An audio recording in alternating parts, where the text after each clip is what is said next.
Gracias le damos al Señor por su amor, su bendición, por la oportunidad que nos da de poder estar un día más adorando y bendiciendo el nombre del Señor. Amén.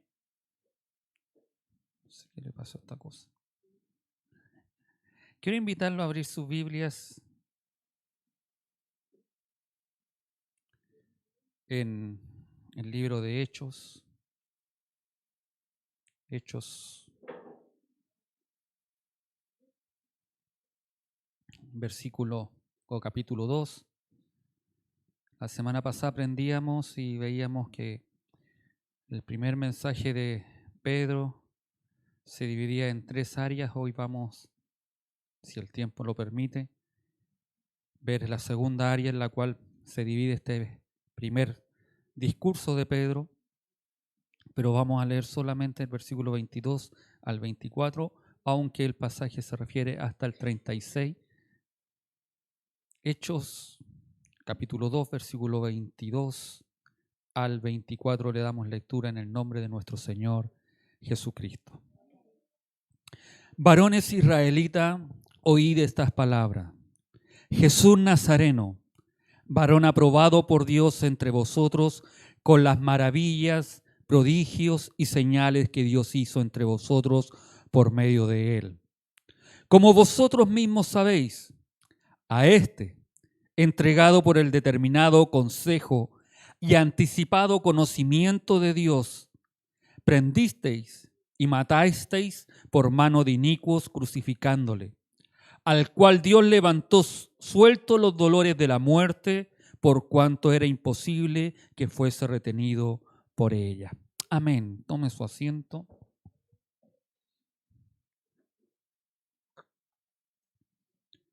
No se olvide que el contexto es el día de Pentecostés, el derramamiento del Espíritu Santo. Y ese es el contexto de la palabra que estamos aprendiendo y estamos viendo. Donde Pedro se levanta junto a los 11 y les dice a aquella multitud, aquella gente que llegó, les dice que lo que estaba ocurriendo era la promesa de lo que había dicho Joel hace muchos años atrás, de lo que iba a ocurrir y de lo que iba a pasar. Que cuando viniera el día del Señor, cuando comenzara el día del Señor o los postreros días, el Espíritu Santo se iba a derramar. Y bajo ese concepto no nos olvidemos que habían algunos que decían que estos estaban borrachos, otros estaban alucinados, estaban pero sorprendidos, estaban contentos porque escuchaban las maravillas de Dios a través de hombres simples, hombres que no tenían gran conocimiento o no tenían cómo poder estudiar otros idiomas, les decían a ellos las maravillas de Dios. Y esos estaban maravillados y muy contentos. Pero había los otros que decían, estos están llenos de mosto, estos están llenos de vino, a esto algo no está bien. Y tras eso, Pedro les dice, les enseña, les manifiesta a aquellos hombres que eso no ocurre así, sino que al contrario, sino que es la promesa del Espíritu Santo. Y concluye el versículo 21 que veíamos la semana pasada diciéndoles a ellos que todo aquel que invocare el nombre del Señor iba a ser salvo. Y los israelitas y los judíos sabían lo que significaba eso. Ellos sabían que ser salvo ¿de qué? ¿De qué iban a ser salvos? Era del juicio, de la ira, del día del Señor, del castigo que iba a venir sobre la humanidad, pero invocando el nombre del Señor, ellos se iban a salvar. Por eso comienza el versículo 22 enseñándole otra cosa aún más, ya que de venir o citar el Antiguo Testamento Pedro, ahora se viene a los hechos recientes, a lo que había sucedido hace unas semanas atrás, a los hechos de la vida de Jesús, su muerte, resurrección y la glorificación de este mismo, que son en los versículos que hemos leído. El discurso de Pedro se convierte en un valiente testimonio de Jesucristo, el Señor. Desde ese mensaje es el fundamento sustentador de todo el mensaje de salvación del Nuevo Testamento. ¿Cuál es el fundamento? ¿Cuál es la base de cada cristiano debiera ser? Es la muerte, sepultura. ¿Se acuerdan los del estudio bíblico este día jueves? 5. nació, murió, fue sepultado, fue resucitado y ascendió hacia los cielos. Bien, está bien la profesora. Y ese es el mensaje, esa es la base, es el fundamento de cada uno de los que decimos ser cristianos. Esa es la base para predicar y para exhortar, para llamar a otros al arrepentimiento.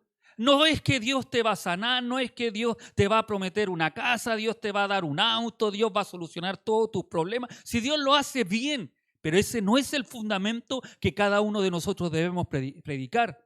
El fundamento es que a través de la obra gloriosa de Jesucristo, yo y usted no tenemos el juicio venidero del Señor. Amén. Ese es el fundamento. Este mensaje descansa sobre la ciencia de los que fueron testigos de la vida de Jesús, que pueden dar testimonio en particular de la realidad de su resurrección. Y ahora también han conocido la revelación del Espíritu Santo que estaba obrando en Pentecostés. Y de adelante ha de acompañar a la iglesia en su caminar. Lo que ocurrió en ese tiempo, hoy también está ocurriendo y va a ocurrir cada vez que tú y yo podamos buscar de aquella presencia. Dios va a derramar esa llenura en nuestros corazones. Amén. Si usted no lo cree, yo lo creo. Y soy un convencido que Dios puede hacer las mismas obras que hizo antes, las puede seguir haciendo ahora. Y más aún cuando Jesucristo dice, mayores cosas haréis vosotros. Amén. Versículo 22 dice, y lo vamos a ir desglosando de a poquito porque es bastante extenso y es tan maravilloso que usted no se desconcentre, porque vamos a aprender y van a ver, y si no vamos a aprender, nos vamos a recordar de cosas maravillosas que el Señor le dice, y a través de Pedro le habla a estos judíos que estaban ahí. Hombres de Israel, oíd estas palabras. A Jesús de Nazaret, hombre acreditado por Dios ante vosotros con milagros, prodigios y señales que por él realizó Dios entre vosotros, como bien sabéis. Primero Pedro les dice que ellos sabían y conocían. No nos olvidemos de Nicodemo. ¿Se recuerdan cuando fue en la noche, cuando nadie lo veía? Y dice que nosotros sabemos quién eres y de dónde vienes, porque estas obras no se pueden hacer si no es por el poder de Dios. Ellos sabían, los maestros, los que lo crucificaron, los que mandaron a crucificar, sabían quién era Jesucristo. Lo que no querían era reconocerlo. Por eso Pedro les dice, como bien sabéis quién era Él. Estos versículos presentan un nuevo pensamiento. Cuando se llama a los oyentes hombres de Israel, se les recuerda su elección y destino en la historia de la salvación. Son israelitas, con lo cual alude al misterio del pueblo del que Dios se había hecho cargo con especial atención. Ellos sabían y conocían de Dios, sabían quién era Dios, no era algo que ellos desconocían, como a veces nosotros decimos, oh, sí, yo sirvo a Dios, yo alabo a Dios, yo creo en Dios. A ver, ¿pero en qué Dios estás creyendo? ¿En el Dios que te enseñaron desde tradición o el Dios verdadero que está revelado a través de la Escritura? Ellos decían conocer, saber de Dios, eran judíos, eran israelitas, ellos sabían de Dios, no desconocían eso. Por eso Pedro le dice, varones o hombres de Israel, ustedes saben de este Dios.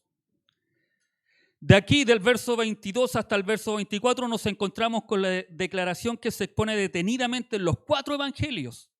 Si pensamos en la descripción sorprendente, comprendiosa, de la actuación de Jesús con milagros, prodigios y señales, entre los 4 evangelios se podrá enseñar todo sobre esto. Y aún más en Marcos, todos los milagros, todas las obras de Jesucristo, en los 4 evangelios lo vemos. Y aquí solamente en estos versículos, Pedro los toma para decirle, todo lo que hizo Jesucristo, ustedes ya lo saben.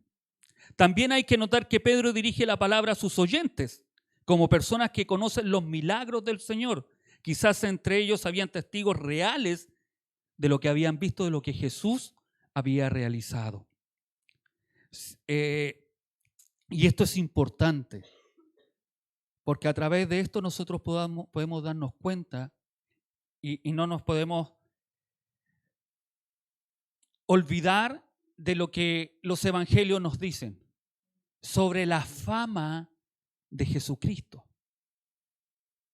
No se olvide que la fama de Jesucristo fue también algo que a él lo condenó, podríamos decirlo así, porque los fariseos no querían que se extendiera la fama de Jesucristo. No querían que se le proclamaran como rey, aunque muchos lo hacían. No se olvide que venían multitudes de todos lados cuando se sabía que Jesucristo iba a pasar por algún lugar, que querían que los tocaran, que querían que Dios hiciera una obra. Y más aún, cuando supieron que Jesucristo resucitó a Lázaro, ¿se recuerdan? Dice la Escritura que fueron los fariseos no solo, y esto es importante, porque no fueron solo para que prender a Jesucristo, sino que también querían matar a Lázaro. ¿Por qué querían matar a Lázaro? Porque Lázaro había resucitado. Dice la Escritura que resucitó después de 4 días cuando ya estaba hediondo, cuando ya estaba pasado. Y Jesucristo fue y lo resucitó. Pero ellos no querían que la fama de Cristo se extendiera. Entonces, si hay algo que ellos sabían, era de la fama de Jesucristo. Sabían quién era. Por eso Pedro les recuerda, ustedes saben todo lo que hizo el Maestro. Amén. Sin embargo, los sucesos de su vida también lo conocían los demás, por haberlo oído contar. Por eso Pedro más tarde también puede decir ante el centurión Cornelio de Cesarea, vosotros conocéis lo que ha venido a ser un acontecimiento en toda Judea. No era algo mero, no era algo que no hubiese sucedido, era un acontecimiento que todo, digamos, el mundo conocido en ese tiempo sabía lo que había pasado. Por eso cuando se recuerda la conversación que tienen esos hombres de Emaús, tú eres el único que no sabe. Como así extrañado, decir, ¿cómo, si todos se enteraron, cómo tú no vas a saber? ¿Se recuerdan aquella conversación? Todos sabían quién era Jesucristo o lo que había sucedido. Y pongamos atención a estas palabras. En ellas vemos la fuerte impresión que causaron en todo el país y fuera del país los sucesos de la vida de Jesús, incluso en quienes no se habían encontrado personalmente con él. Así pues, Pedro puede referirse con razón a la fuerza del testimonio de la obra de Jesús. Para Pedro, los milagros de Jesús son señales por medio de las que el mismo Dios demostró que él estaba actuando en aquel Jesús de Nazaret. Y eso nos da a entender que había muchos Jesús en la época. Como hay muchos Víctor, hay muchas Fabiola, hay muchas María, hay muchas Graciela, hay muchas Chelida, hay muchas, pero ninguna como la nuestra. Y da a entender de aquel Jesús que se habla. No es de otro lugar, sino de Nazaret. Y esto da a entender, ¿se recuerdan cuando uno de los discípulos llega donde su hermano y le dice, ¿sabes qué? Encontramos a aquel hombre que esperábamos por tanto tiempo. Encontramos a aquel de que las escrituras hablan. ¿Y de dónde es? De Nazaret. Y sale el otro que era, ¿de Nazaret saldrá algo bueno? Sí salió algo bueno.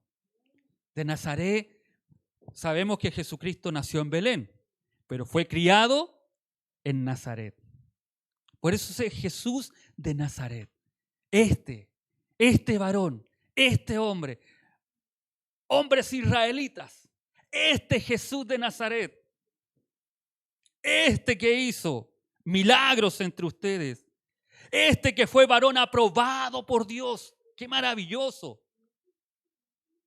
que era el que Dios le dijo, este es mi hijo amado, en él tengo complacencia. El mismo Jesucristo dijo de sí mismo que aquellas obras daban testimonio de que el Padre le había enviado. Juan 5:36 dice, estas mismas obras que yo estoy haciendo dan testimonio en favor mío de que el Padre me ha enviado. Amén. En este verso Pedro realiza una doble mención de Dios. Esto lo hace para dar mayor claridad de lo que se afirma, pero también vemos en ello el interés que sobresale en todo el discurso de hacer que Dios aparezca con la mayor fuerza posible como el que actúa en Jesús. Dios le ha acreditado, Dios ha obrado a los milagros por medio de él. Dios ha decretado su muerte, Dios ha resucitado, Dios le ha enaltecido, Dios lo ha hecho Señor y Mesías. Resalta la figura de Dios en Jesucristo. Amén. Como Jesucristo exaltó al Padre, el Padre exalta a Jesucristo. Versículo 23 dice: y a este Jesús de Nazaret, a este que ustedes conocían, a este que ustedes lo vieron obrar milagro, a este que ustedes dijeron que todo lo que él hizo lo podía hacer solamente por el poder de Dios. Entregado según el plan definido y el previo designio de Dios, vosotros, y aquí le habla duramente, crucificándolo por manos de pagano, lo quitasteis de en medio. Versículo 24 es glorioso. Pero Dios lo resucitó, liberándolo de los dolores de la muerte, dado que no era posible que ella lo retuviera en su poder. Esto está en otra traducción, pero es para que se pueda entender aún mejor. Y esto nos da a entender que todo, aún la muerte de Jesucristo, estaba bajo el control de Dios. No hay nada que a Dios se le pueda ir. Aún utiliza aquellas cosas negativas que nosotros podamos ver en favor de la obra. Y aquella cosa negativa que nosotros podíamos ver en Jesucristo, la usó en algo positivo para mí, para usted. Amén. Todo lo que le sucedió a Jesús estaba bajo el control de Dios. Su plan nunca lo interrumpió el gobernador romano ni algún oficial judío. Esto sobre todo animó a los que enfrentaron opresiones durante el tiempo de la iglesia primitiva. Si hay algo que los animaba es que aunque haya muerto Jesucristo, que no olvidemos que en un comienzo los apóstoles, los discípulos estaban desilusionados, estaban tristes, estaban sin ánimo, pero cuando lo vieron resucitado, cobraron ánimo, cobraron fuerza, no se callaron. Es como cuando Dios, nosotros estamos orando al Señor y estamos por mucho tiempo pidiéndole algo y de repente Dios, y no de repente Dios que responde ante eso que nosotros estamos pidiendo. ¿Cuál es nuestro ánimo? Nuestra situación cambia. Andamos más contentos, andamos más alegres. Andamos y queremos decir, no, si Dios responde. Nos dan ánimo de seguir confiando en el Señor. Tristemente nosotros a veces cuando Dios no nos responde andamos amargados, andamos tristes, andamos frustrados, que no debiera ser. Nosotros debiéramos seguir confiando en el Señor. Amén. No debiéramos desconfiar del Señor, debiéramos seguir confiando en este Dios poderoso. Porque en un momento Él va a obrar. Y si no obra, no importa. Porque nuestra seguridad no es que tenga cosas terrenales o en mi vida, sino que mi vida ya está segura en las manos del Señor. Amén.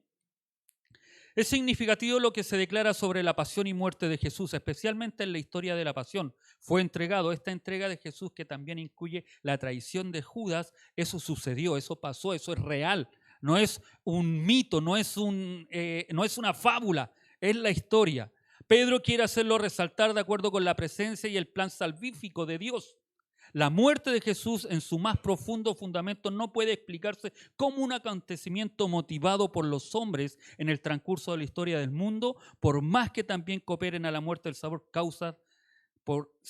causas que pueden comprobarse históricamente. Es todo la mano de Dios moviéndose a favor de la misma humanidad.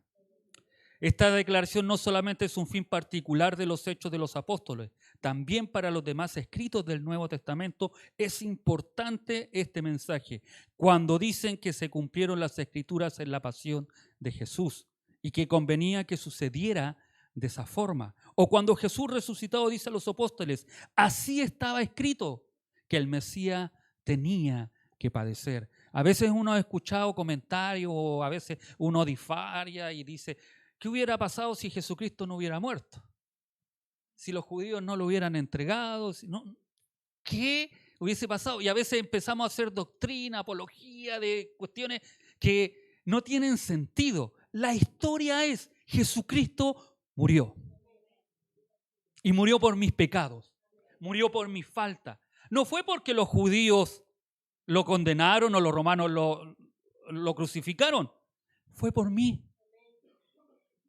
Fue por mí, fue por usted. Por eso murió Jesucristo. Esa fue la razón en la que Cristo murió. Y a veces nosotros empezamos, ¿qué hubiese pasado si Jesucristo no hubiera muerto? Si hubiera venido un Robin Hood, hubiera tirado una flecha y cuando lo estaban crucificando y se lo hubieran llevado. No, Jesucristo murió. La Escritura dice que debía ser de esa forma para que tú y yo seamos salvos. Si empezamos a irnos a difariar y ponernos locos y decir, no, pero es que podría haber sido de otra forma. No, era la forma en que estaba escrito. Era la forma en que Dios había estipulado que debía ser. Amén. Así que usted nunca más, cuando le salgan aquellos hombres o aquellas hermanas o aquellos hermanos o aquellos iluminados que dicen que Jesucristo fracasó, porque algunos dicen así, que Jesucristo fracasó porque Él murió. No fracasó, porque a través de esa muerte yo soy salvo, usted es salva y aquellos que creen en Cristo serán salvos. Amén. A través de esa muerte. Así que no le cuenten cuentos. Amén. Pablo pone de relieve que la muerte de Jesús estaba en conformidad con la Escritura y se fundaba en la voluntad salvífica de Dios. No en nuestra voluntad, no en lo que yo creo, en lo que yo pienso, en lo que yo quiero creer o lo que pienso que puedo creer. No, estaba en la voluntad salvífica de Dios. Dios lo había dispuesto de esa forma. Y esto es maravilloso, porque Pedro le está diciendo eso. Fue, versículo 23 dice, entregado por el determinado consejo y anticipado conocimiento de Dios. Eso quiere decir que antes de la fundación, antes que sucedieran aquellas cosas, Dios ya había determinado cómo iba a ser. Amén. Y eso debe alegrarnos, debe contentarnos, debe llenarnos de alegría, de que un justo, alguien que no tenía pecado ni mancha, alguien que era el ser más bueno en ese momento en la tierra, haya muerto por nosotros, que no lo merecíamos. Ninguno de nosotros merece. En varias ocasiones los hechos de los apóstoles hablan de este divino decreto que se cumplió en la muerte de Jesús. Corintios, Colosenses. Esta voluntad salvífica de Dios no quita la culpa humana que coopere en la muerte de Jesús. Ya no aquello, aunque Lucas lo quiere presentar de una forma más como quitándole, pero es algo que ocurrió. La culpa de los judíos, esencialmente de los maestros, sacerdotes y principales de Jerusalén, tampoco se anula por el hecho de haber entregado a Jesús a las autoridades romanas o los inicuos, que ellos le llaman. Ellos como que querían lavarse la mano. No, lo matamos nosotros. Fueron los romanos, pero ellos lo entregaron. ¿Y por qué? ¿Cuál fue la falta que ellos hicieron? Que ellos lo entregaron a los inicuos, que quiere decir a los paganos. ¿Qué quiere decir en griego? Los que no tienen ley. ¿Qué quiere decir eso? Esa es la expresión generalmente aplicada a los paganos por carácter de la ley de Dios, que no andan tras la ley de Dios. Amén.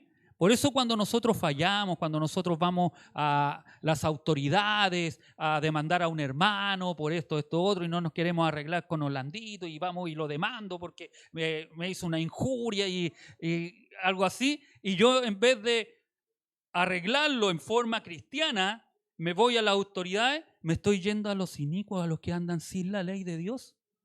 Y esa es una falta, ese es un pecado. Por eso la Escritura también después nos enseña, Pablo, de que no, de que las cosas debemos arreglar entre nosotros, buscar la solución, buscar el amor, buscar la paz, buscar la coinonía. Pero ellos esto no, ellos lo entregaron a los inicuos, aquellos que vivían sin ley. Pero todo estaba determinado por el Señor. Debía ser de esa forma, porque no se olviden que los judíos no mataban de la forma. Lo único que mataban eran los romanos, eran los que crucificaban. Y así debía ser muerto el maestro. De esa forma debía morir, crucificado. La forma más horrenda, horrorosa y más aún que para los judíos era como una maldición que alguien muriera de esa manera. Y Él se hizo maldito por cada uno de nosotros. Amén. Así que no me vaya a acusar ahí. Por eso en los Hechos de los Apóstoles se declara abiertamente y sin limitación que el pueblo judío también fue responsable de la muerte de Jesús. Sin embargo, Lucas tiene interés en indicar la ignorancia de los hombres como razón de que sea menor la culpa. Las palabras de Jesús en la cruz: Padre, perdónalos porque no saben lo que hacen. Y también tienen validez en los Hechos de los Apóstoles en el capítulo 3, 17, que dice: mas ahora, hermanos, sé que por ignorancia lo habéis hecho, como también vuestros gobernantes. Amén. Pero todo estaba en la voluntad de Dios. Como el relato de la pasión de todos los evangelios, también la predicación de Pedro después de hablar de la pasión da testimonio de la resurrección de Jesús como el acontecimiento decisivo en la obra salvífica de Dios. Dios lo resucitó. Y esto es algo que usted y yo debemos tener claro. Hoy, si hay de las pocas cosas que se predican o se hablan en la iglesia, es de que Cristo resucitó, de que Cristo vive. No es una fábula, no es un cuento. Usted y yo debemos tenerlo en nuestro ADN, en nuestras convicciones.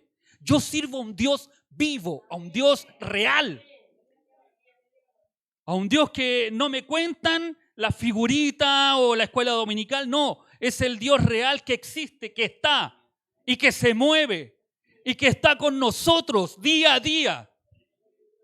Se dice siempre en este mensaje, como hasta ahora hemos podido ver, siempre según la predicación de la iglesia primitiva, también en las cartas del apóstol Pablo, este mensaje se presenta como la declaración fundamental de todas las proclamaciones.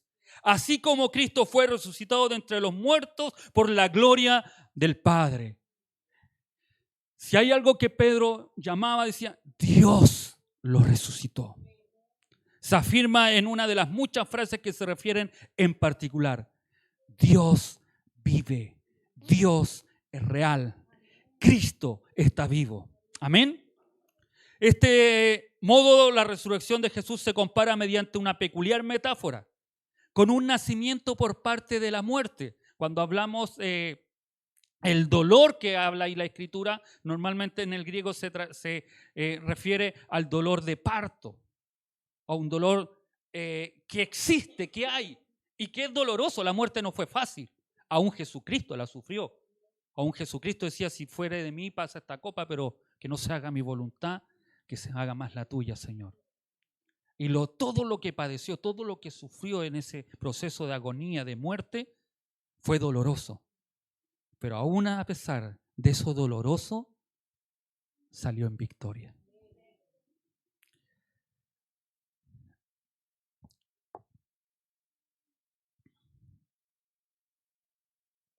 El indestructible poder vital de Cristo, Jesús sobresale todavía con más fuerza cuando incluso la muerte tuvo que conducirle a la vida. Las palabras de Isaías que cita Pablo, con la mirada puesta en la resurrección de Jesús, la victoria se tragó a la muerte. ¿Dónde está, oh muerte, tu victoria? ¿Dónde está, oh muerte, tu aguijón? ¿Dónde, muerte, tú que... y esto es maravilloso, el día jueves lo aprendíamos en el estudio, que cuando Pedro le dice, ¿sabes qué? La muerte, que era algo que para aquellos judíos, para aquellas personas que esperaban que después ocurriera más adelante y se levantaran de los muertos y como Dios lo iba a realizar, o otras creencias que podían ser de la muerte, pero es la separación del hombre en esta vida. Y para muchos de nosotros, cuando nos hablan de muerte, a veces nos da susto, no nos queremos morir. Pero para los cristianos que sabemos dónde nos vamos, gloria a Dios, bendito el Señor, ya voy a descansar, ¿cierto? Espero que usted piense de esa forma, que no esté tan arraigado a las cosas terrenales de acá. Y que no mejor, hasta mismo Pablo decía, el morir es ganancia. Él quería irse, pero el Señor todavía lo tenía, no, todavía tenéis que mandar una carta, todavía tenéis que predicar aquí, todavía. Pero por él ya se hubiese ido con el Señor. ¿Cuántos de nosotros a veces decimos, Señor, llévame, ya estoy cansado, estoy aquí, pero cuando el Señor nos tiene ahí, no, Señor, déjame. No. A veces, cosas que pasan, ¿no? Son lapsus que tenemos a veces. Pero la muerte no sabía, habían habido resurrecciones, sí. ¿Se habían levantado de los muertos algunas personas? Sí. Pero nadie había vencido la muerte y había quedado con vida hasta hoy. Y cuando digo hasta hoy, digo hasta el 16 de octubre del año 2022. Que es la gran diferencia con aquellos que habían resucitado. Con aquel Lázaro que resucitó después murió. El hijo de la viuda de Naín también murió. Jairo, que la hija de Jairo, también falleció después. Los mismos estos que se habían levantado después de que cayeron los huesos en la tumba de Eliseo, o donde estaban los huesos de Eliseo y se levantaron, también fallecieron. A un Etico que fue el que Pablo resucitó después que estaba ahí, se cayó el tercer piso y... No sé el tercer piso, pero el segundo piso se cayó y se desnucó prácticamente. Y Pablo oró al Señor y resucitó a este joven, después falleció. Pero el único que venció la muerte y que hoy vive es Cristo. Por eso Pablo dice, ¿dónde está la muerte? ¿Dónde está su aguijón? En Cristo lo venció. Cristo venció aquello. La resurrección de Jesús fue la última señal de que todo lo que dijo acerca del mismo era verdad. Sin la resurrección no tendríamos razón para creer en Jesús. Si hay algo que sustenta nuestra fe, si hay algo que nosotros podemos estar confiados y tranquilos, es que Cristo resucitó. Porque si no lo hubiera hecho, yo les digo sinceramente, váyanse a sus casas porque vana sería nuestra fe. Seríamos como cualquier secta, como cualquier religión que no basa su fe o su creencia en la fe en Jesucristo, en la resurrección de Él. Muchos dicen ser salvos por las obras que pueden hacer, o por lo bien que se puedan comportar, pero nosotros somos la única, no digo esta, sino que los cristianos, los que creen en Cristo, y me refiero a todas las doctrinas o todas las iglesias que hay que creen en Cristo, somos los únicos que decimos que a través de esa obra de Jesucristo somos salvos. Amén. Esa debe ser su fe. Debe ser su declaración. Si ahora usted me dice, no, si yo soy bueno porque yo le diezmo al pastor, yo me merezco el cielo, yo le puedo decir, siga diezmando, pero no por eso se va a ir al cielo. Tampoco si no lo hace, se va a ir al infierno. No puedo condenar a alguien por algo que uno debe hacer por amor y un deber cristiano. Pero eso no es la predicación. Amén.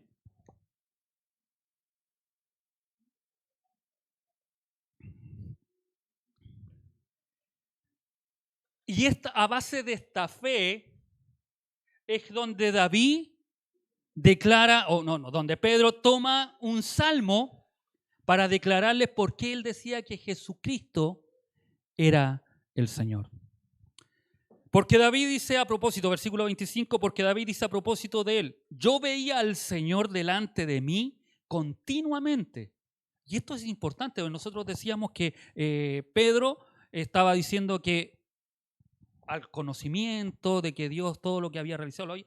Y David está diciendo, yo veía al Señor delante de mí continuamente. Es decir, prácticamente David 1000 años atrás. Yo tenía a David como rey nada más. Y a lo mejor su pensamiento de David era, David fue rey. Y si le preguntamos, David fue rey. Pero Pedro dice que David no solamente fue rey. ¿Qué más fue? No, aparte de pastor de ovejas, pero me refiero en la parte espiritual. Porque sí, fue pastor de ovejas, sin lugar a dudas, hermano Orlandito. ¿Qué más fue David? Sí, adoraba al Señor.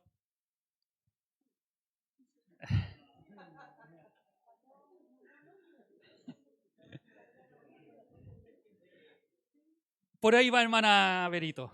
La hermana Berito dice que era conforme al corazón de Dios. Y si era conforme al corazón, ¿qué decíamos? Que una persona, cuando aprendíamos de que los jóvenes iban a ver visiones, ¿qué hace una persona que es conforme al corazón de Dios y está en intimidad con Dios? ¿Cómo Dios lo va a usar? Como profeta. Nosotros veíamos a lo mejor a David solamente como rey, como asesino, como dijeron por ahí, como pastor, como pecador, como adúltero. Porque esas son las descripciones que decimos de David, ¿cierto? Pero aquí Pedro lo está dando una descripción diferente, porque a pesar de todas las fallas que pudo tener David, era conforme al corazón de Dios, era un adorador. No se sabe en qué tiempo, o no busqué, en realidad no quise andar más, en qué tiempo David escribe este salmo, en qué etapa de su vida. Pero el Salmo 16 habla de que él ve a Jesucristo. Voy a seguir leyéndoles para qué. Yo veía al Señor delante de mí continuamente, porque está a mi derecha para que yo no vacile. Por ello se alegró mi corazón y estalla en cánticos mi lengua. Y hasta mi carne reposa en la esperanza de que no abandonarás mi alma al Hades, ni dejarás que tu santo experimente corrupción. Ojo con ese versículo.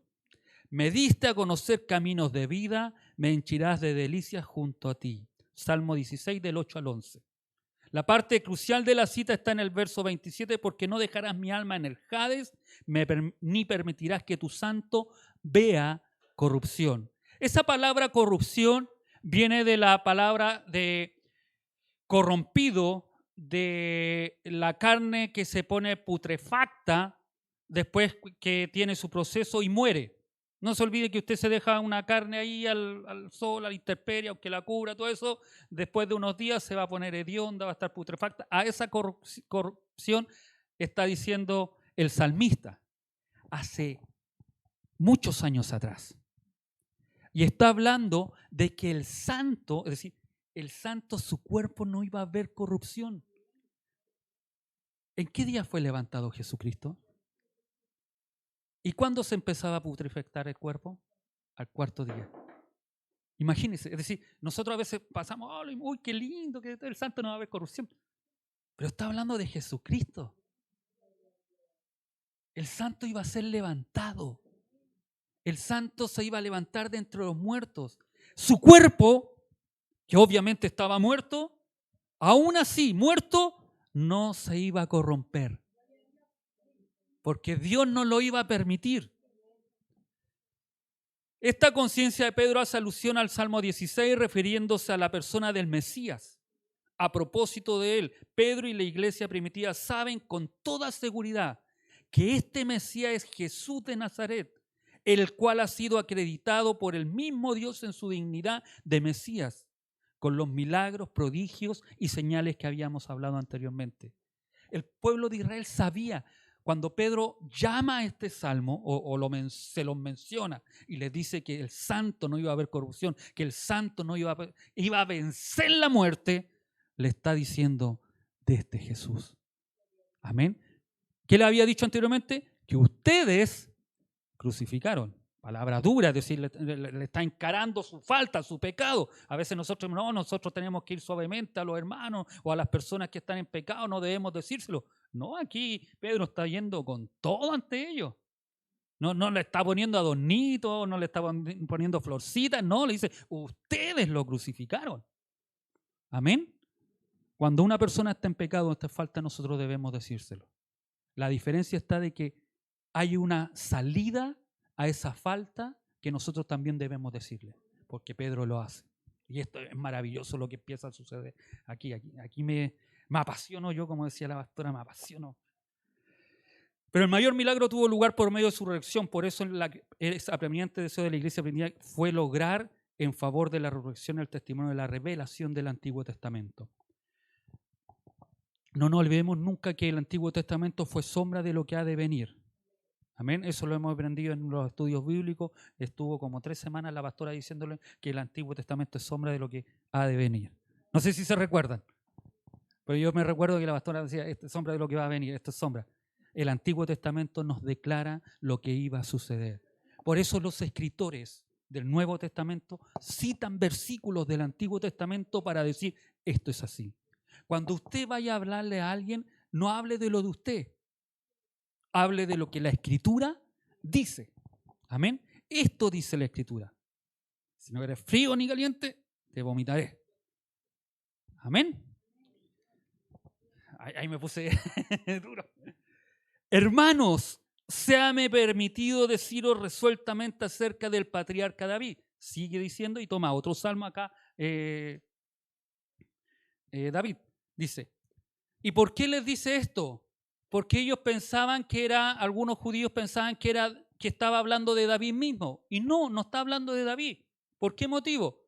Séame permitido deciros resueltamente acerca del patriarca David, que no solo murió y fue sepultado, sino que su tumba se conserva entre nosotros hasta el día de hoy. Había un monolito, había algo bien bonito que hicieron los judíos, donde estaba la tumba de David. Estaban los huesos de David. Amén.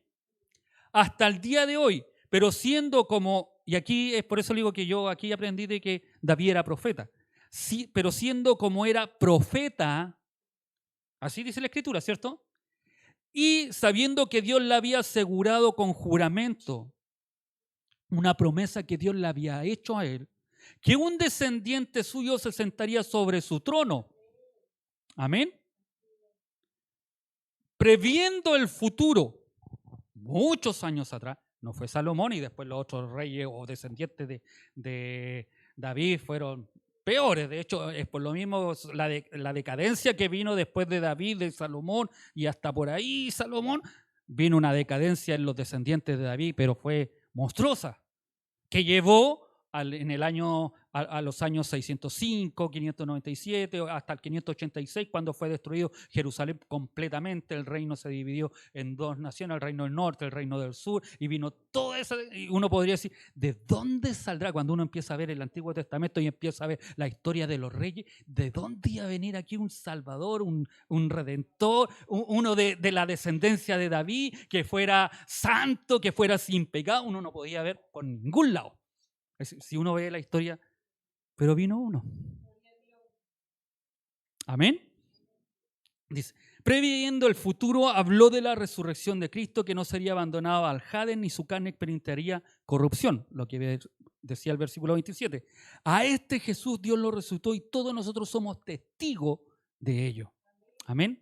Y esto es maravilloso porque cuando a los judíos, si usted se maravilla ahora, imagínese aquellos judíos que estaban ahí enfrente de Pedro, escuchando a Pedro, transportes allí, vamos en la máquina del tiempo y veamos ahí en ese tiempo cuando Pedro le está diciendo a este Jesús que ustedes rechazaron, que ustedes entregaron y se lo entregaron a impíos más encima, este Jesús era el Mesías.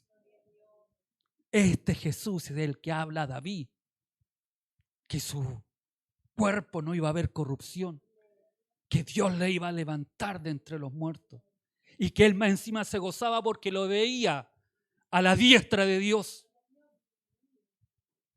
Estaba ahí cuando cantábamos a la diestra de Dios en esa alabanza que entonábamos hoy día. Yo me imaginaba, el Señor está a la diestra de Dios. Pero David ya lo veía en ese tiempo. David ya sabía que él estaba a la diestra de Dios. Y en el conocimiento salvífico de Dios, en el conocimiento que él tiene, él dijo, va a ir a morir. Es decir, la gloria que Dios tenía, la gloria que el Cristo tenía, se despoja de eso, de todo lo que él tenía, para venir a morir.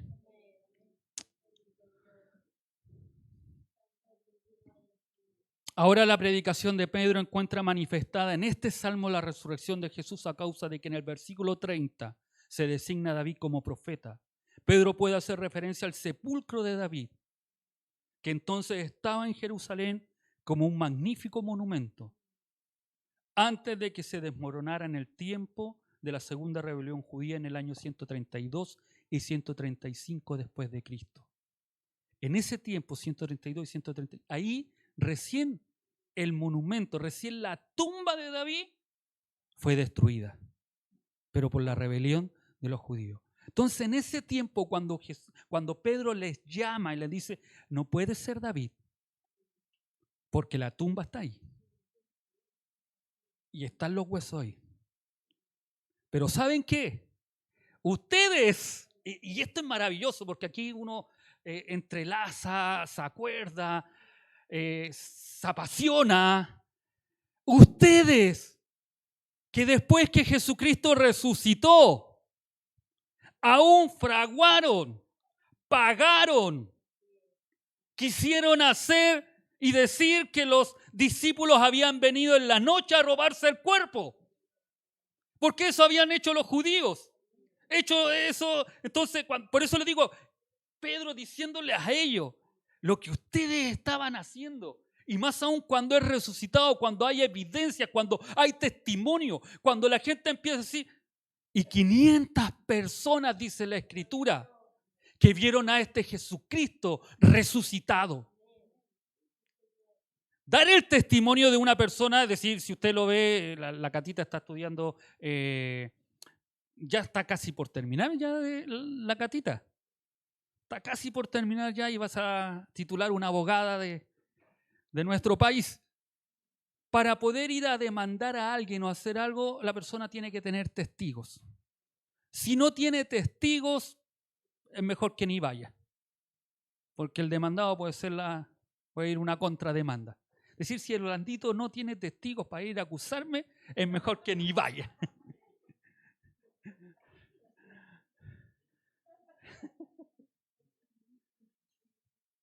Pero si paga, porque ellos pagaron para acusar a Jesús y después pagaron a aquella guardia romana para que dijeran que sus discípulos habían robado el cuerpo. Y yo, cuando la pastora daba mención el día jueves, yo decía, y aunque hayan pagado, andaba vivo. Andaba vivo Jesús. Aunque hayan pagado, que se lo hayan robado, andaba vivo. Comió, compartió. Se le apareció a uno, se le apareció a otro, se le apareció a unas mujeres. Aunque hayan pagado y pagaron bien, pero igual Jesucristo andaba ahí. Y muchos decían que lo habían visto. 500 personas testificaron. Por eso podían entregar su vida. Por eso los discípulos se arriesgaron. Dijeron, no, este es de verdad. Este es verdadero. Lo que él había hablado se cumplió. Resucitó. Amén. Este sepulcro contenía un muerto, por tanto, según la interpretación del apóstol, no puede explicarse a este muerto que decían los salmos. No dejarás mi alma, mi vida en el reino de los muertos. A estas palabras del salmo se refiere la siguiente frase de nuestro texto. No sería abandonado al Hades. Pero David conocía la promesa de que un descendiente suyo un día ocuparía su trono. No a cualquiera descendencia corporal, sino al mesiánico, hijo de David y su reino mesiánico. Si hay algo que David tenía claro, es que aunque nosotros, como le dije yo, al ver la historia de los reyes, todo eso yo no veo por dónde podía venir un reino mesiánico. Pero todo estaba en la voluntad de Dios después de muchos tiempos, después de incluso que volvieron de Babilonia, después de los 400 años de silencio, donde se levantan los macabeos, que todavía estamos,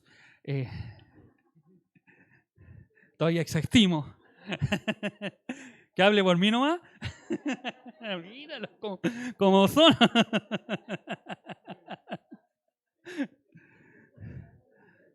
Después de todo eso, se levanta un Salvador. Amén. Sin duda el mensaje de la resurrección de Jesús está sostenida por la experiencia personal que tuvieron los apóstoles en los encuentros con Cristo resucitado. Seréis testigos míos. Esta frase se dice sobre todo con respecto al testimonio de la resurrección. Cuando se trata de elegir un nuevo apóstol en sustitución de Judas, ¿se recuerdan? Pedro exige que el apóstol sea en primer lugar testigo de la resurrección de Jesús. Y cuando Pablo quiere hablar de la verdad de la resurrección, entonces se enumera por orden los testigos a quienes Jesús apareció después de la resurrección, y a Pablo le interesa poder decir de los cuales la mayor parte vive todavía. Esto usted lo encuentra en 1 Corintios, donde empieza, capítulo 15, empieza a decir, se le apareció a Cefas, se le apareció a este, se le apareció, y después a 500, y después al último, como abortivo, como que no quería la cosa, como que ya estaba todo terminándose, se me aparece a mí. Gloria a Dios. Porque a través de ese testimonio, a través de esa fuerza que ellos recobraron, a través de ese Pentecostés, hoy día usted y yo podemos estar sentados aquí escuchando la palabra del Señor, adorando al Señor, teniendo convicción de que Él va a venir a buscar a su iglesia, teniendo convicción de que un día yo estaré allá arriba en las nubes con Él, estaré sentado glorificando, exaltando el nombre del Señor, a través de estos hombres que reconocieron a este Cristo resucitado. Amén. En el versículo 32 de este pasaje se encuentra la declaración decisiva. A este Jesús Dios lo resucitó y todos nosotros somos testigos de ello. Sin eso no tenemos para qué seguir. Pero como ocurrió, continuó a través de los problemas, a través de las dificultades, a través de los hermanos que a lo mejor no quieren venir y a veces uno se pone triste, pero a pesar de eso, un día yo estaré con el Señor en la gloria. Pero además de este testimonio externo de los participantes, la iglesia desde el principio buscó también el testimonio de la revelación del Antiguo Testamento, como correspondía a la manera judeocristiana de pensar a las necesidades de la primera misión. Si hay algo que ellos siempre tenían que ir, en la Escritura. La Escritura. Por eso me encanta cuando a veces nosotros somos como los hermanos de Berea, y yo siempre les he dicho a ustedes que deben ser como los hermanos de Berea. No deben creer a todo lo que el pastor les diga aquí. Ustedes lleguen a su casa y a ver si es verdad. A ver si es verdad. Porque así eran los hermanos de Berea. Y Pablo lo elogia por eso. No para discutir, para pelear, sino para reafirmar nuestra fe. Amén. Por eso Pablo en la primera epístola a los Corintios introduce su mensaje de la resurrección como una fórmula de confesión que probablemente ya se usaba en el tiempo más antiguo de la iglesia. Dice así el apóstol, fue sepultado y al tercer día fue resucitado según las Escrituras. Amén. Y cuando Pablo en Antioquía de Pisidia habló de la resurrección de Jesús, también se esforzó por mostrar la conformidad de la misma con las Escrituras. Así pues, según las Escrituras del credo litúrgico de la iglesia ya tiene su origen en la proclamación del Nuevo Testamento. ¿Se acuerdan de lo que dice el credo, no? Que una vez lo leí, creo en Dios Padre Todopoderoso, creo en Jesucristo, que fue muerto, sepultado, levantado, resucitado, y está a la diestra de Dios Padre Todopoderoso. Mire qué maravilloso. Y a veces decimos, no, que y es el credo de los apóstoles. Con profundo respeto nos hallamos enfrente del afán bíblico-teológico de la iglesia y lo valoramos con un signo de la intensidad con que mantenía en los corazones de los discípulos de Jesús la convicción de la realidad de la resurrección.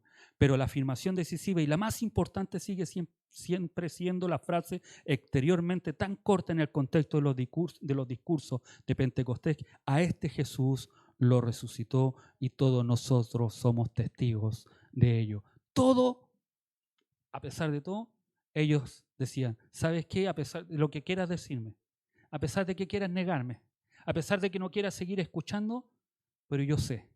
Terminaba así, es decir, parafraseando Pedro, terminaba diciendo, pero yo sé que a Jesús lo resucitó Dios. Y yo y todos nosotros somos testigos de eso. No hay más. Por más que quieras tú, es como cuando hay personas que van a usted y usted tiene su convicción clara y le dicen, no, allá te volvieron loco, te lavaron el cerebro, no, allá te están metiendo cosas en la mente, tú no debes seguir a Jesús, tú no debieras. Y tú dices, no, digas lo que digas, yo sigo firme a Jesús. Amén. Muchos de ustedes, y yo les he contado lo que sucedió conmigo cuando yo acepté al Señor y la pastora en ese tiempo no era pastora, yo tampoco era pastor, éramos hermanos, obvio.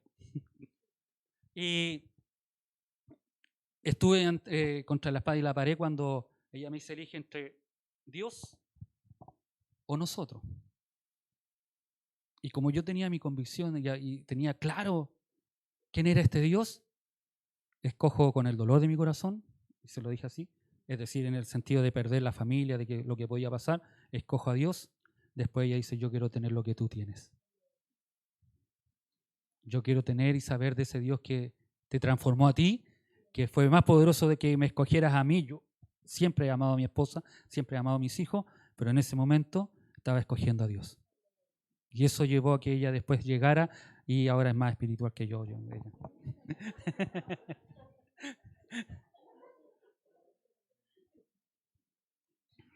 Me lleva ganancia y no hay nada que decir. Ella ora más que yo, es más cristiana que yo en varias cosas, actúa con un corazón más cristiano que yo, tiene más paciencia, bueno, me ha soportado durante más de 25 años, así que bueno, va a tener paciencia. ¿Santa? Versículo 23 dice, elevado a la diestra de Dios, y esto es maravilloso, por eso les digo, es decir, lo que Pedro hace en esto, y llevamos dos capítulos, y todavía no termino el segundo capítulo, y me maravilla, pero dice, elevado a la diestra de Dios y recibido del Padre la promesa del Espíritu Santo, ha derramado lo que vosotros estáis viendo y oyendo. Una vez más le hace mención al hecho que estaba pasando de Pentecostés. Porque David no ascendió a los cielos. Una vez más les dice, David no ascendió a los cielos.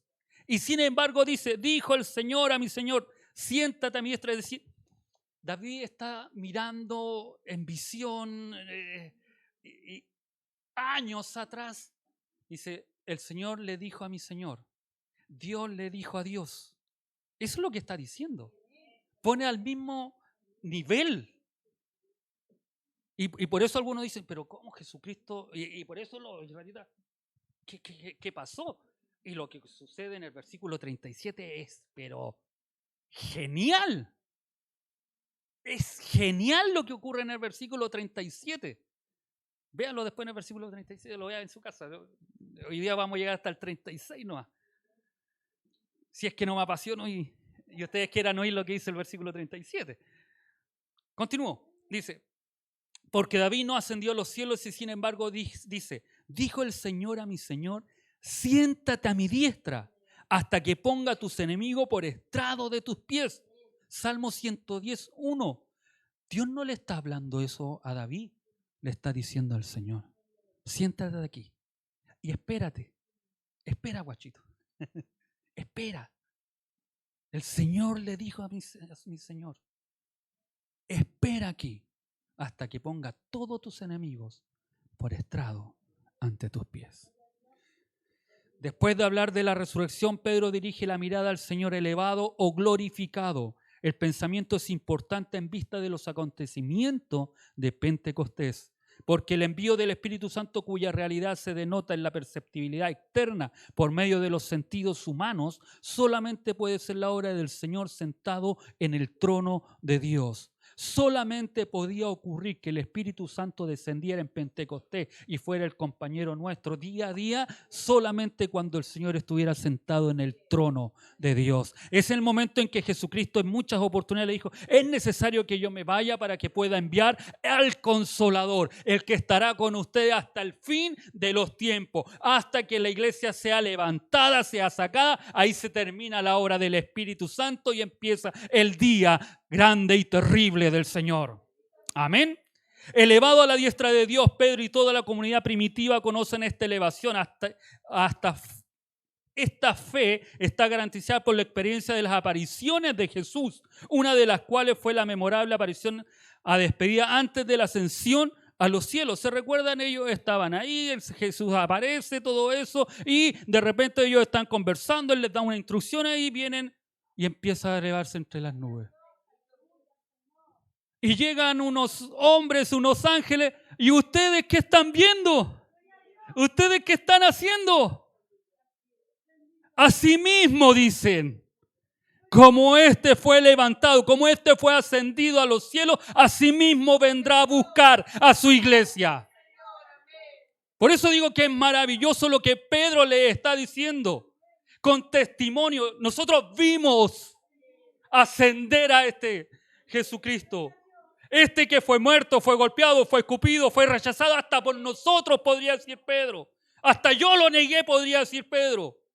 Pero después se levantó de entre los muertos y fue ascendido y fue glorificado y fue sentado a la diestra de Dios Padre. Por eso ellos tenían convicción de lo que predicaban, de lo que decían. La pregunta es, ¿cuánta es la convicción que usted y yo tenemos para predicar de este Cristo, para hablar de este Dios glorioso? No dudemos. Los otros se pueden reír. Pueden decir, no, esto no es así. La Escritura dice que es así. Y ante la Escritura, yo no puedo decir que no es así. De esta última aparición, los Hechos de los Apóstoles informaron con especial atención en el primer capítulo. ¿Se recuerdan? Lo vimos hace semanas atrás. Resuenan todas las palabras de Jesús resucitado cuando el apóstol habla de la promesa del Espíritu Santo que ahora se ha cumplido en Pentecostés. De nuevo se citan las palabras de un salmo que era el Salmo 110, que los judíos también entendían con sentido mesiánico. Con su primera metáfora de ensalzamiento del Mesías al trono, es interpretado por Pedro en alusión a Jesús. Sepa por tanto, les dice después de todo eso, y me imagino que debe haber tomado los tiempos, sepan por tanto, con absoluta seguridad, toda la casa de Israel. Es decir, le está diciendo, sepan ustedes que me están escuchando hoy, que son la casa de Israel, que Dios ha hecho Señor y Mesías a este Jesús a quien vosotros crucificasteis. Una vez más le está diciendo, y le está diciendo, ¿saben qué? Lo que ustedes hicieron no estuvo bien. Sepa casa de Israel, te perdiste la bendición de poder haber tenido al Salvador. Pero eso tenía que ocurrir, tenía que pasar. Con este versículo final, la predicación de Pentecostés alcanza su punto cúlmine y también su fin interno. Este versículo, con su redacción concentrada y fácil de retener en la memoria, lo tenemos ante nosotros como una notificación autoritaria de la iglesia. La declaración está preparada y se funda en la exposición presente. Sobresalen dos ideas fundamentales de la adhesión de la iglesia primitiva a Jesús. Jesús, el Señor, y Jesús es el Cristo, el Mesías prometido, el Mesías que ha de venir, que vino, que está, que vive, que existe y está día a día con cada uno de nosotros. Ese es el Cristo que usted y yo hemos creído. Amén. Póngase de pies. Le dejo de tarea. Lea el verso 37, porque es maravilloso lo que sucede con estos hombres. Y no se pierda el próximo domingo a esta misma hora, en este mismo canal, una palabra más del Señor que también nos moverá, y ojalá podamos hacer lo que estos hombres hicieron, lo que sucedió con estos hombres israelitas que escucharon la palabra del Señor. Amantísimo buen Padre Celestial, te damos gracias en esta tarde por tu amor, por tu bendición, por tu palabra, bendito Dios. A veces podríamos hablar de tantas cosas, Señor, para aliviar nuestro corazón o lo que estamos viviendo, pasando. Animar a lo mejor a los problemas o las dificultades que se viven a diario. Pero cuánto no más animoso, bendito Dios, confortante a nuestro espíritu, bendito Dios, a nuestro corazón, a nuestra mente, bendito Dios, tener convicciones claras de quién eres este Cristo. Tener convicciones claras de lo que tú hiciste en Él, bendito Dios. Tener convicciones claras de que no es una fábula, no es un cuento. Hoy cuando muchos movimientos, Señor, se levantan diciendo que esto es una ficción, que esto no pasó, que esto no sucedió, hoy tú nos reafirmas que esto ocurrió, que esto es real, que tú eres real, bendito Dios. Que tú habitas, vives en cada uno de nosotros, que tu Espíritu Santo día a día está en nosotros, bendito Dios. A pesar de nuestra falla, a pesar de nuestros pecados, a pesar de que muchas veces a lo mejor con nuestras actitudes te hemos negado, tú día a día estás en nosotros. Y hoy nos das convicción de la obra gloriosa de Jesucristo, de que Él vivió, nació, murió, fue sepultado, pero fue resucitado y fue glorificado, enaltecido, fue alzado hasta estar hoy, en este día, viviendo, existiendo y estando a la diestra del Dios Padre Todopoderoso. ¿Cómo no adorarte? ¿Cómo no bendecirte? ¿Cómo no glorificarte y exaltarte? Cuando vemos las simples palabras de Pedro a lo mejor, hablando a una multitud y dándoles a entender que las Escrituras hablaban de este Jesús de Nazaret, que para muchos era el hijo del carpintero, que para muchos a lo mejor era el hijo de una adúltera, que para muchos a lo mejor qué bueno va a salir de Nazaret, no hay nada bueno allá. Pero ahí tú tuviste a bien a una mujer nacer, vivir, existir, hablar. No te importó la gloria que tenías, dejando todo, como dice la Escritura, dejando toda tu gloria, viniste a un cuerpo humano y padecer, y más aún, podrías tener a lo mejor un buen pasar, un buen vivir, pero tu intención fue, porque ya había conocimiento, ya había una determinación, ya había una voluntad de Dios que tenías que padecer por cada uno de nosotros. Pero la muerte no te pudo retener. La muerte no fue poderosa. Que hablamos nosotros de que la muerte es lo último, es lo culmine. Pero a través de tu historia, a través de lo que tú hiciste, la muerte no tendrá dominio sobre nosotros. Porque así como tú resucitaste, nosotros también seremos levantados de entre los muertos. Y esa obra gloriosa, y no solamente ser levantado de entre los muertos, dice que estaremos contigo por la eternidad. Por eso te damos gracias, Señor. Te bendecimos, te glorificamos, te exaltamos, porque tú eres digno de toda honra y toda gloria. Ayúdanos, Señor, a poder guardar esta fe en nuestras vidas. Ayuda a nuestros hermanos, bendito Dios. A lo mejor al que pueda estar débil, al que a lo mejor no tenga fuerza, bendito Dios. A lo mejor que no tenga ánimo, ganas, deseos, bendito Dios. Infúndele ese aliento, bendito Dios. Infúndele ese ánimo, bendito Dios. Aunque no te hemos visto, sabemos que tú eres real. Aunque no vivimos en ese tiempo, creemos en lo que estos apóstoles predicaron. Creemos en tu palabra y ayúdanos a mantenernos firmes en ella. Gracias te damos en el nombre de Jesús. Amén y amén.